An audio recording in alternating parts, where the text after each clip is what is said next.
Mga ka-Seoners, may malaking update po tayo. Simula Enero 2026, finally approved na ang 3,000 monthly increase sa inyong pension.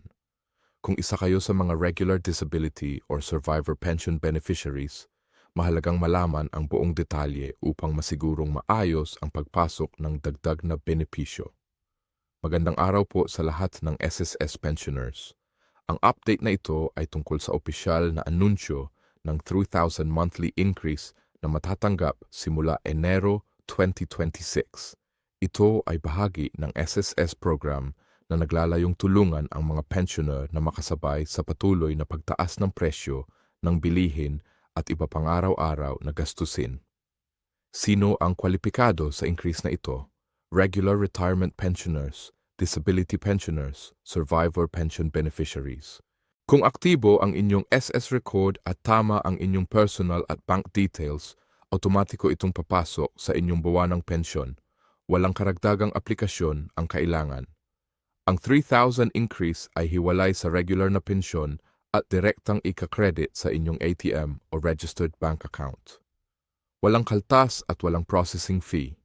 Ito ay para matiyak na matatanggap ang buong halaga ng maayos at sa tamang oras. Mahalagang paalala, i-update ang inyong personal records at bank account sa SSS upang maiwasan ang delay. Kung may pagbabago sa employment or status, agad itong i-report sa SSS. Maraming pensioners ang nagtatanong kung bakit Enero 2026 ang target na petsa. Ayon sa SSS, ito ay dahil sa internal review, budget allocation at legal approval. Siguradong opisyal at tama ang proseso. Isa ring dapat tandaan ay ang pagiging maalam sa opisyal na impormasyon. Maraming maling balita sa social media kaya mahalagang umasa lamang sa opisyal na anunsyon ng SS.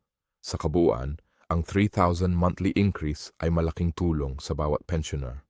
Magpapataas ito ng purchasing power at makakatulong sa pangaraw-araw na pangangailangan. Ang pangunahing layunin ay masigurong panatag at maayos ang buhay ng bawat SSS pensioner sa simula ng bagong taon. Sa pagpapatuloy ng update para sa SSS pensioners, tatalakayin natin ngayon ang eksaktong schedule ng pension crediting para sa Enero 2026 at ang mga hakbang upang masigurong matatanggap ang 3,000 monthly increase ng maayos. Una, ang pension release ay nakabatay sa huling digit ng SSS number ng bawat pensioner. Ito ay para mas maayos ang pagproseso at maiwasan ang sabay-sabay na transaksyon sa mga bangko. Ang mga pensioners ay dapat maging alerto sa kanilang crediting dates at i-monitor ang kanilang bank accounts upang agad malaman kung na-credit na ang pensyon. Pangalawa, upang masigurong matatanggap ang dagdag na 3,000, mahalagang i-update ang inyong personal record sa SSS. Siguraduhin na tama ang inyong bank account number, pangalan at iba pang impormasyon.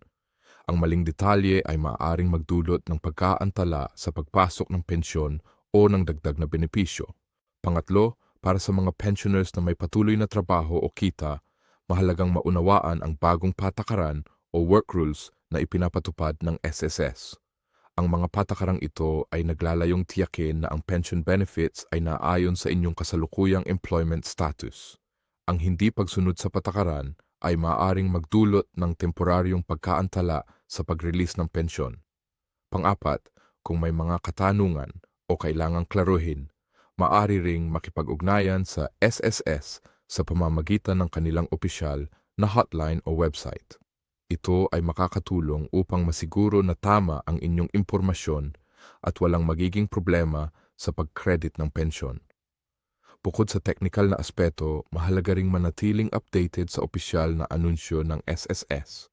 Ang anumang pagbabago sa schedule o patakaran ay agad na inilalabas sa kanilang website at opisyal na social media pages.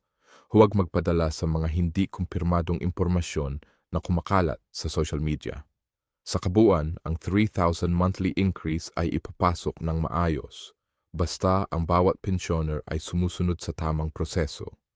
Ang pagiging maalam, maagap at maingat sa inyong SSS records ay susi upang walang aberya sa inyong pensyon ngayong Enero 2026.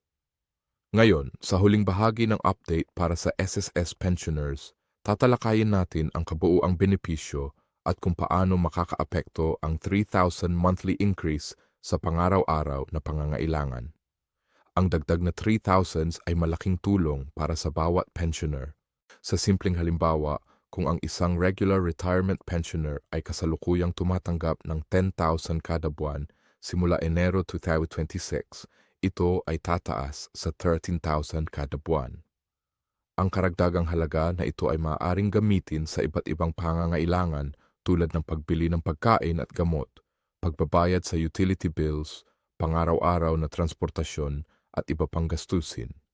Bukod sa pinansyal na benepisyo, ang dagdag na pensyon ay nagbibigay rin ng psychological relief sa mga pensioners.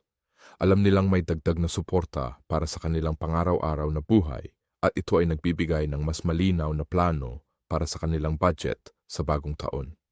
Mahalaga ring tandaan na ang tamang kaalaman sa schedule at proseso ng pension crediting ay susi para maiwasan ang anumang problema.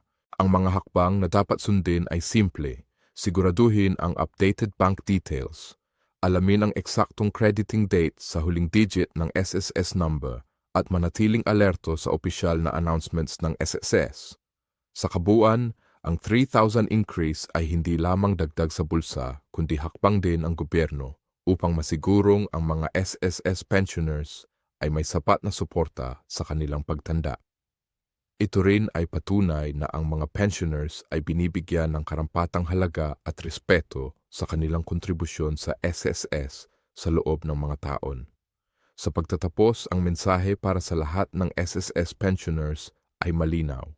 Manatiling updated, siguraduhing tama ang inyong records at asahan ang regular na crediting ng inyong pensyon. Ang pag-follow sa tamang proseso at pag-alam sa eksaktong schedule ay makakatulong upang mas maayos at panatag ang inyong buwanang pensyon. Maraming salamat sa inyong oras sa panonood ng update na ito. Naway magsilbing gabay at tulong ang impormasyong ito upang mas mapadali ang pagtanggap ng inyong SSS pensyon simula Enero 2026.